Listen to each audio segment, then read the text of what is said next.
Câmara e Senac estudam parceria para oferecer capacitação profissional para jovens. Biblioteca Pública Prisciliana Duarte de Almeida volta a receber público. Aulas presenciais são retomadas na rede municipal de Pouso Alegre. Comissão da Primeira Infância debate a segurança jurídica da adoção. Fevereiro é o mês da conscientização sobre fibromialgia, lúpus e Alzheimer. Caixa amplia para 12 bilhões de reais custeio antecipado da safra verão 2021-2022. Esses são os destaques do Jornal da Câmara que começa agora.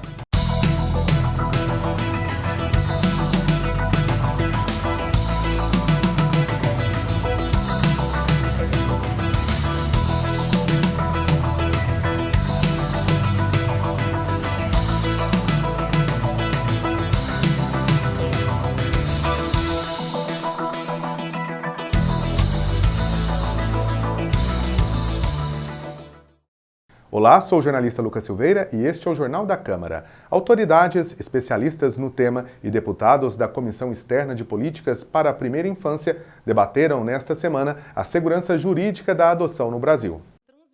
O debate em torno da adoção foi inspirado pelo caso de uma criança de 9 anos de idade de Minas Gerais que, após 6 anos de convivência com a família adotiva, teve a guarda devolvida para a avó paterna. O caso de Vivi aconteceu em novembro do ano passado. A decisão do Tribunal de Justiça de Minas, atendendo a um pedido da avó paterna, provocou indignação na família adotiva e vem sendo muito criticada também pelo tempo que levou para ser tomada. 6 anos, quando deveria ser de 120 dias. Os pais adotivos de Vivi participaram emocionados da audiência. É uma condenação sem ter praticado crime nenhum, ficar restrito ali nas casas de acolhimento, porque por melhor que seja uma casa de acolhimento, pode ser um resort, mas não é família, né? Que crime a minha Vivi cometeu? Para ter que ser condenado às casas de acolhimento ou condenado a voltar para as famílias biológicas, né? Para sofrerem novas violências, para passarem de novo por tudo aquilo que já passaram. Não é só a Vivi, são as várias crianças que estão vivenciando momentos traumáticos, né? E isso nos interfere muito, isso nos fere, né? Este promotor de Minas Gerais diz que esse não foi o único caso, mas mostra bem o pouco interesse com o qual o tema é tratado no Brasil. Ele defendeu que o tribunal reveja a decisão, que, segundo ele, gera instabilidade no Sistema Nacional de Adoção e que também mostra o despreparo e o desconhecimento para com o direito da criança e do adolescente. A decisão que o tribunal deu é um absurdo. É um absurdo. Mostra, assim, que as pessoas que proferiram esse voto não conhecem absolutamente nada dos processos de infância.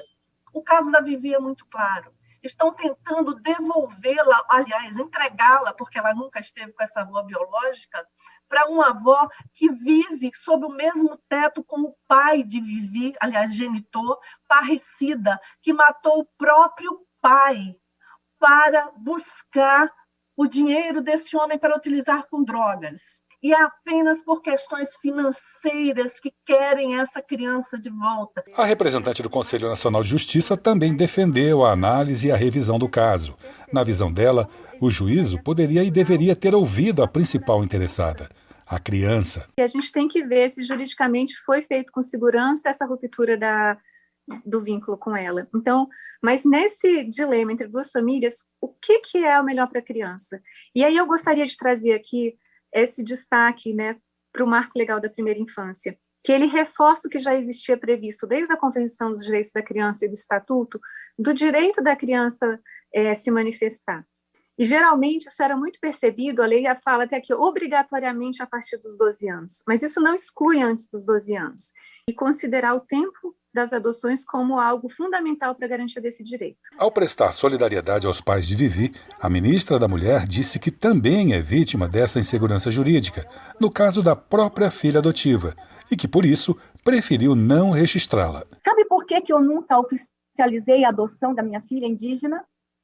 Porque eu perderia ela. E aí, deputada Paula, vai ser assim? Vai continuar sendo assim no Brasil? Eu fiz uma confissão hoje. Mas vocês querem saber quantas pessoas, se a gente perguntar, têm coragem de confessar, farão a mesma coisa? Medo do instrumento que nós temos aí.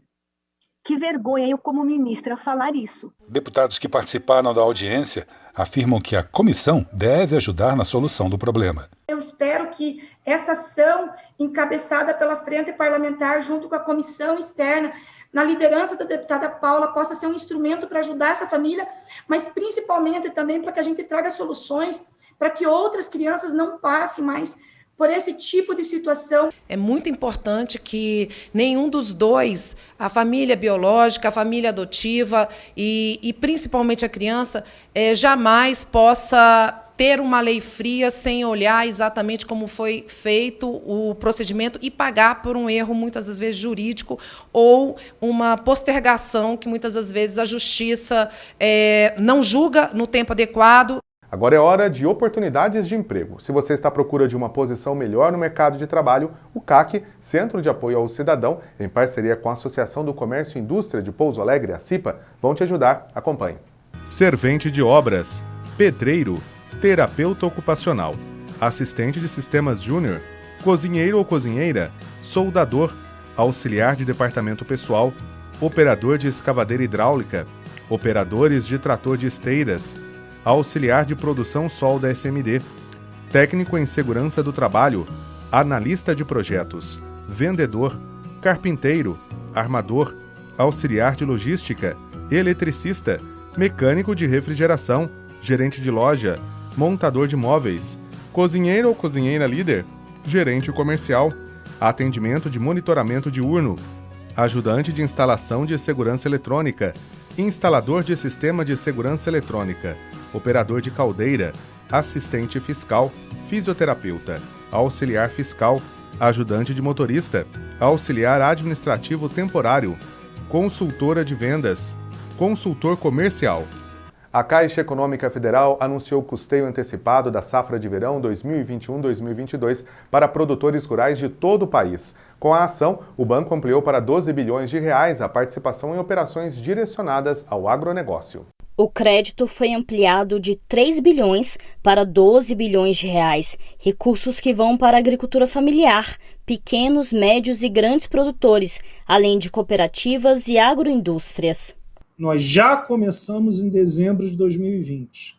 Então, em 3 meses, 2 meses e meio, nós já emprestamos 8 bilhões de reais. E a nossa expectativa é ter os 12 bilhões, 100% emprestados, até o final de março, começo de abril. Nós queremos mais gente participando do agro. O agro brasileiro ele cresceu muito e nós precisamos de mais bancos chegando. Então, quando eu vejo a Caixa Econômica com todo esse foco para o agronegócio, eu fico muito feliz. A Caixa Econômica Federal também anunciou a abertura de 21 novas agências, com atendimento exclusivo ao agronegócio. Os municípios que receberão as unidades foram escolhidos levando em conta um potencial na agropecuária. Além disso, a Caixa Econômica Federal também vai enviar 2 carretas agro para percorrer o país. A seguir, Câmara e Senac estudam parceria para oferecer capacitação profissional para jovens. E mais, Biblioteca Pública Prisciliana Duarte volta a receber público. Daqui a pouco voltamos.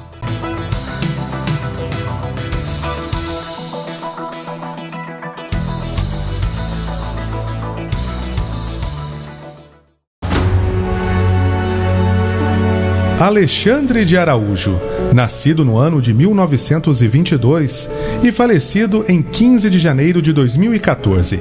Foi graças à dedicação, empenho e organização dele que nasceu o Museu Histórico Tuani Toledo. Seu Alexandre fazia questão de catalogar cada peça, cada fotografia que recebia.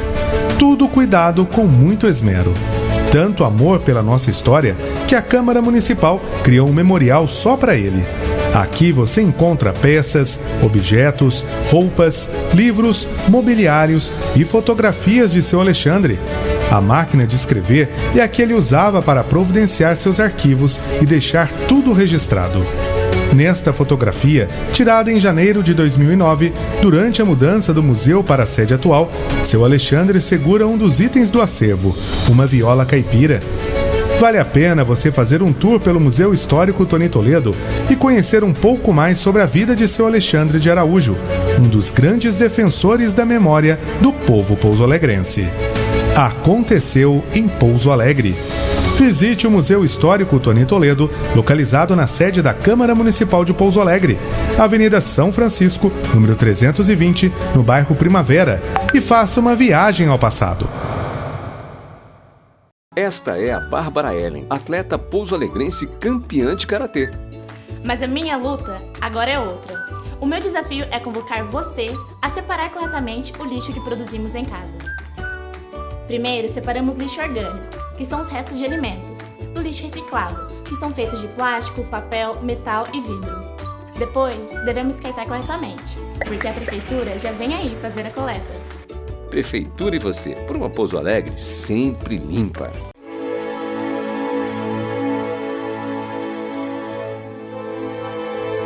Das bolas de cera à urna eletrônica. No início, os votos eram depositados em bolas de cera chamadas de pelouros. Depois vieram as urnas de madeira, as de ferro e as de lona, até que se implementou em todo o país, em 2000, o voto informatizado, que é a forma utilizada até hoje.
Voto feminino. O voto feminino foi instituído no Brasil em 1932. A primeira eleitora foi a potiguar Celina Guimarães Viana, da cidade de Mossoró, mas na verdade nem a Constituição Republicana de 1891 vedava explicitamente o voto feminino. Mas nem precisava estar escrito, pois era um tempo em que a mulher não tinha direito à liberdade. Primeiro era subordinada ao pai, depois ao marido e, se viúva, ao filho mais velho.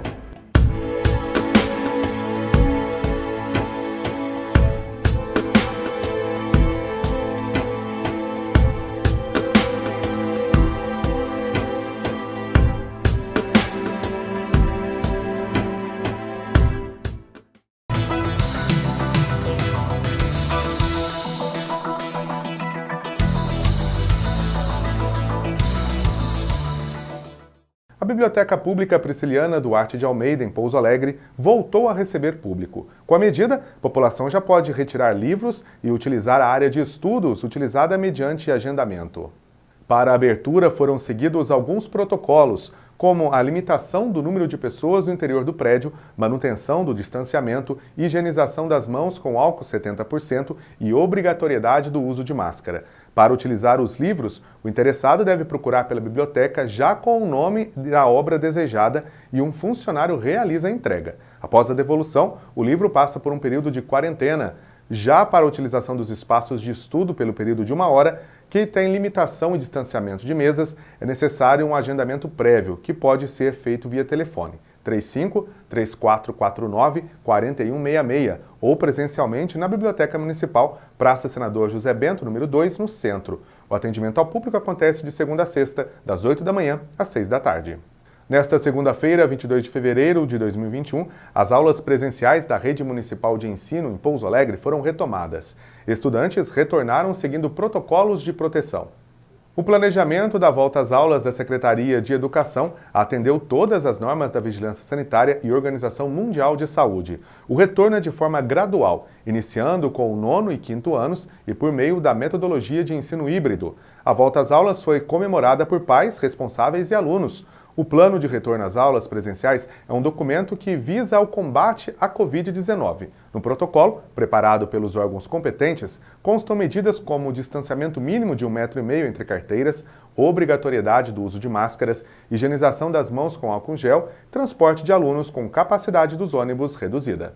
Um estudo do governo pretende fortalecer e capacitar os serviços municipais de defesa civil. O projeto Elos vai sugerir o apoio adequado de acordo com a realidade de cada cidade brasileira. O objetivo é garantir a melhoria nas ações de prevenção e controle nos casos de desastres naturais. Capacitar os municípios para prevenir possíveis consequências de desastres naturais ou agir de forma rápida para minimizar os resultados de uma tragédia. Esse é o objetivo do projeto Elos, que está sendo desenvolvido pelos Ministérios do Desenvolvimento Regional e da Ciência, Tecnologia e Inovações. Os frutos que vão ser colhidos lá na frente com agentes de defesa civis mais capacitados, mais preparados, possam, de fato, atuar em seus municípios em prol de uma gestão mais eficiente, mais relevante para a população nacional como um todo. Nós vamos, ao menos,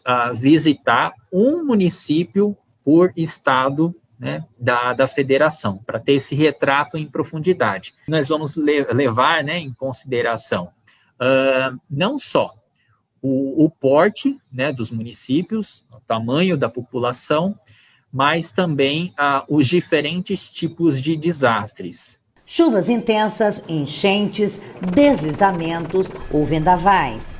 Cabe ao Serviço Local de Defesa Civil coordenar as ações iniciais de socorro aos cidadãos atingidos. Muitas vezes são setores desestruturados, com poucos funcionários e até desprestigiados, mas são os primeiros a serem cobrados e criticados. E é para mudar essa realidade que o governo federal está preparando um diagnóstico das necessidades de cada município, a fim de fortalecer toda a estrutura de defesa civil no país. O sofrimento, a angústia, as necessidades, quando acontece o desastre, são gerenciadas pelo município, as cobranças dos órgãos de controle, a cobrança da sociedade, da imprensa, toda é feita em cima dos gestores municipais. Vem aí o Jogo da Cidadania, com um novo tema sobre mulheres, lutas e conquistas.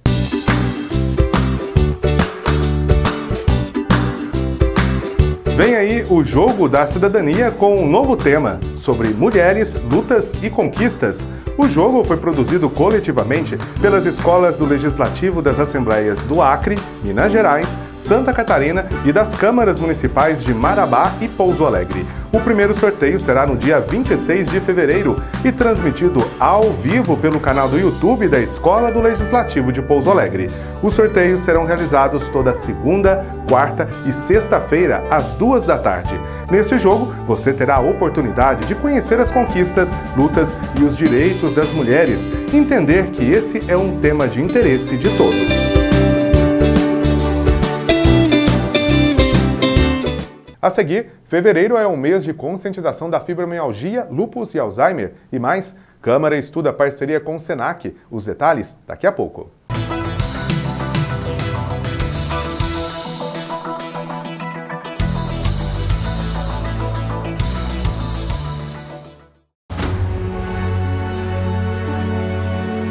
Em 1911, o Mercadão de Pouso Alegre já tinha uma cara nova. Os investimentos da época tinham como objetivo transformar o local em um ponto comercial importante. O que antes funcionava apenas aos finais de semana, na década de 1910 já era diário. Considerado ponto de encontro, tudo o que se passava na pacata Pouso Alegre do início dos anos 1900 era assunto nos arredores do Mercadão. Fato existente até os dias atuais. Aqui é possível perceber que o novo estilo de construção do Mercadão respeitava as edificações neoclássicas do início do século XX. A Avenida Duque de Caxias e Praça Senador José Bento ainda não eram calçadas. Aconteceu em Pouso Alegre. Visite o Museu Histórico Tony Toledo, localizado na sede da Câmara Municipal de Pouso Alegre, Avenida São Francisco, número 320, no bairro Primavera, e faça uma viagem ao passado. Agora é hora da Operação Show Dengue em Pouso Alegre. Dentro de casa ou no quintal, elimine qualquer sinal de água parada. É ali que o mosquito da dengue se reproduz e pode transmitir a doença para você, sua família e toda a vizinhança. A dengue também mata. Proteja-se com a Operação Show Dengue.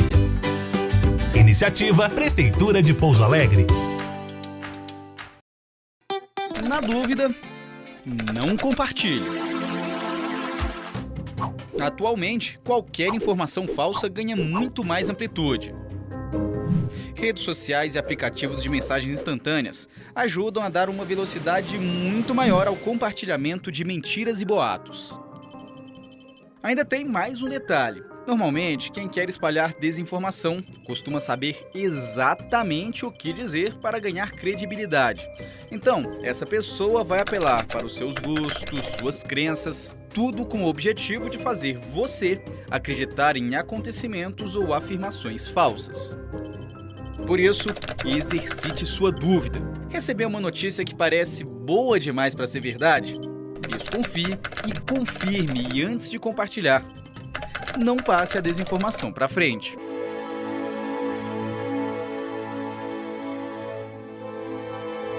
Primeira eleição de deputados no Brasil.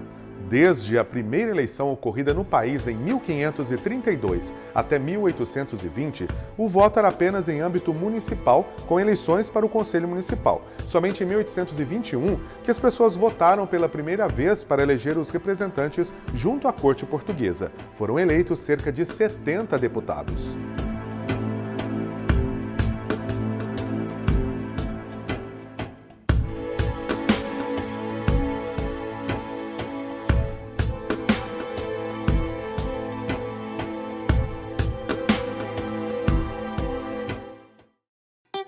Na dúvida, não compartilhe. Urgente! O Brasil não tem mais notícias falsas. Por mais interessante que seja o título da notícia, não dá para confiar só nele antes de compartilhar o conteúdo. A gente precisa ler tudo, checar as informações e só aí passar a reportagem ou o post adiante. Isso porque as pessoas que fazem notícias falsas costumam criar manchetes apelativas. A ideia é justamente chamar a nossa atenção e fazer com que os mais apressados repassem a informação sem ler o texto até o final. E elas são muito boas nisso. Então, precisamos ficar atentos. Muito cuidado na hora de repassar conteúdos. Não faça parte da corrente da desinformação. Você é responsável pelo que compartilha.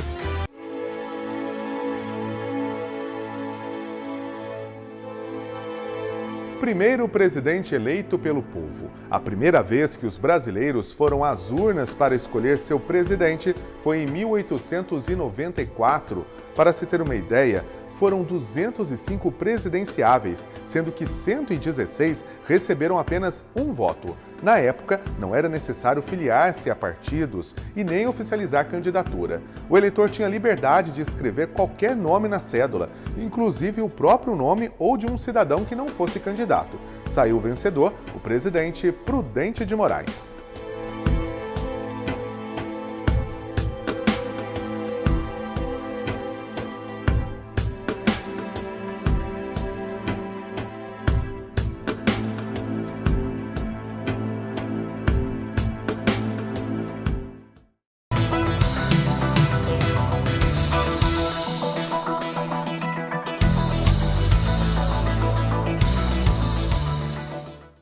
O mês de fevereiro foi o escolhido para conscientizar a população sobre a importância do diagnóstico precoce de 3 doenças incuráveis: fibromialgia, lúpus e mal de Alzheimer. A cor roxa traz visibilidade a essas enfermidades.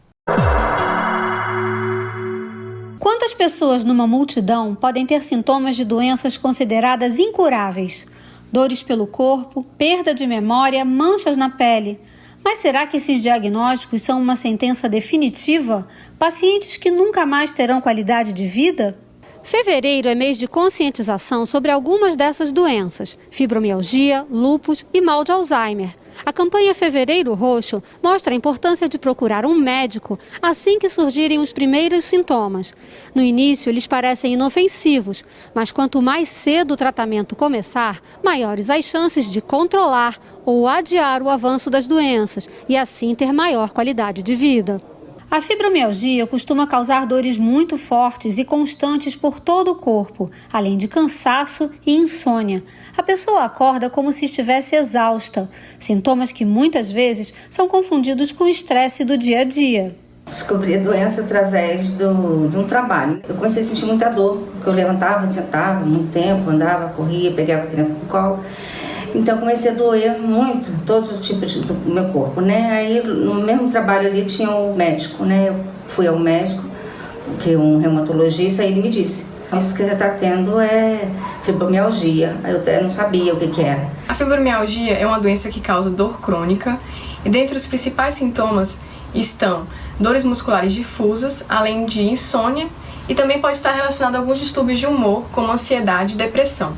Os exames de sangue têm resultados normais em pacientes com fibromialgia, o que dificulta o diagnóstico. Apesar de ser uma doença muito comum no nosso cotidiano, ainda é uma doença muito negligenciada, principalmente por não haver exames diagnósticos específicos. Porém, ela causa muito impacto social e também profissional na vida dos doentes. Eu vivo um dia de cada vez, né?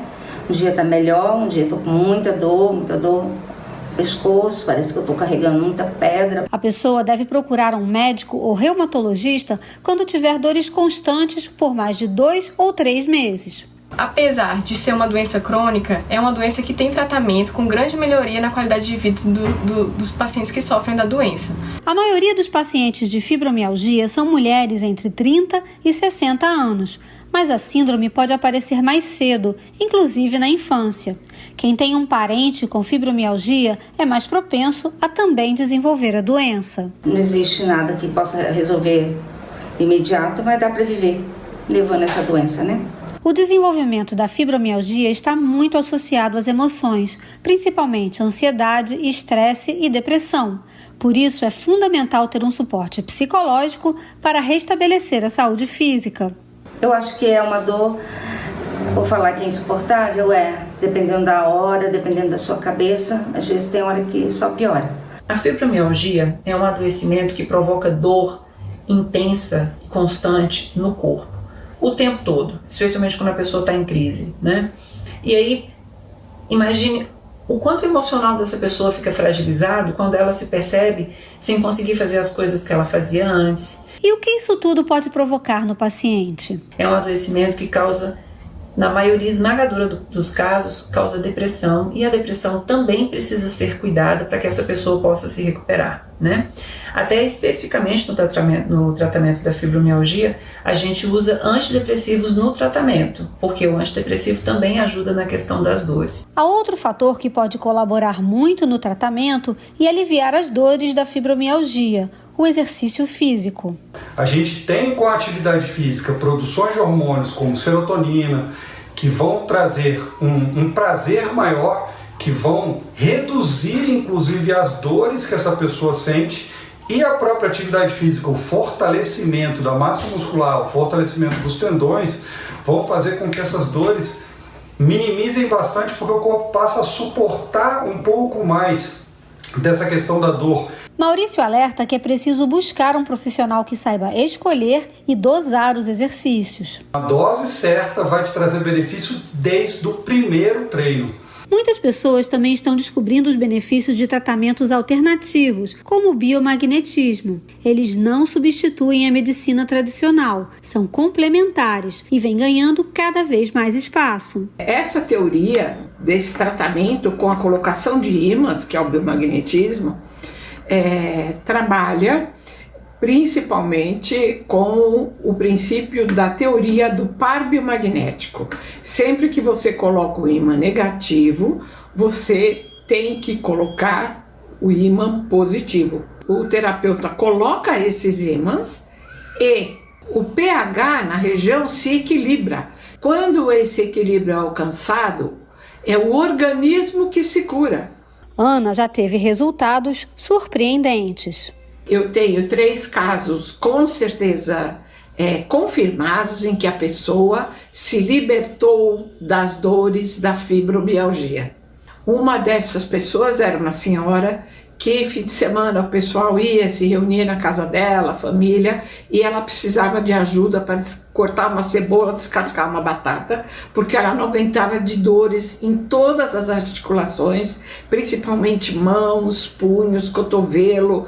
E depois de algumas sessões, eu tive a satisfação de ver essa pessoa entrar no consultório e dizer: olha aqui, Ana Luísa, o que eu faço. Eu estou abrindo e fechando os dedos sem dor nenhuma. Isso é a compensação do nosso trabalho. Os pacientes com fibromialgia que seguem o tratamento e as recomendações médicas podem sim ter uma vida livre de dor.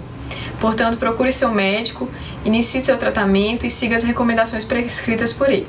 Uma reunião na presidência da Câmara de Pouso Alegre definiu pelo estudo de uma parceria com o SENAC. O objetivo principal é oferecer capacitação para jovens. Responsável pela promoção de novos conhecimentos, a capacitação profissional tem sido um mecanismo muito utilizado pelas empresas e órgãos públicos, com o objetivo de aumentar o número de pessoas empregadas e qualificar os funcionários já em atividade. Nesta segunda-feira, 22 de fevereiro, uma reunião na presidência da Câmara de Pouso Alegre definiu pelo estudo de uma parceria com o SENAC. O objetivo principal é oferecer capacitação para jovens. Escola do Legislativo e Centro de Apoio ao Cidadão são os 2 departamentos da Câmara que devem coordenar essa parceria, desenvolvendo cursos para a população e gerando cadastro de currículos para as pessoas capacitadas. O presidente da Câmara, vereador Bruno Dias, do DEM, lembrou da contribuição que a Câmara pode oferecer para a população diante de parcerias como essa. A gente quer aproveitar o know-how que o SENAC tem e poder fornecer aos nossos servidores e também à comunidade de Pouso Alegre o melhor do empreendedorismo e principalmente da preparação para o mercado, que é hoje uma exigência, especialmente nesse momento de recuperação econômica. Assim como Bruno, o presidente da Escola do Legislativo, Leandro Moraes, do PSDB, também aposta em bons resultados. Eu acredito que a Escola do Legislativo ela tem como missão capacitar os jovens, os servidores e a população. E nós estamos buscando exatamente isso. Oferecer cursos gratuitos para a população, voltado ao mercado de trabalho e também ao jovem. Então a Escola do Legislativo, junto ao SENAC e à presidência da Casa, inicia hoje um debate para firmar essa parceria e levar até a população cursos para capacitação. Representando o SENAC, participou da reunião a consultora de relacionamento Larissa Figueiredo, que destacou que a Câmara Municipal é uma importante parceira, tendo em vista as atividades que ela realiza.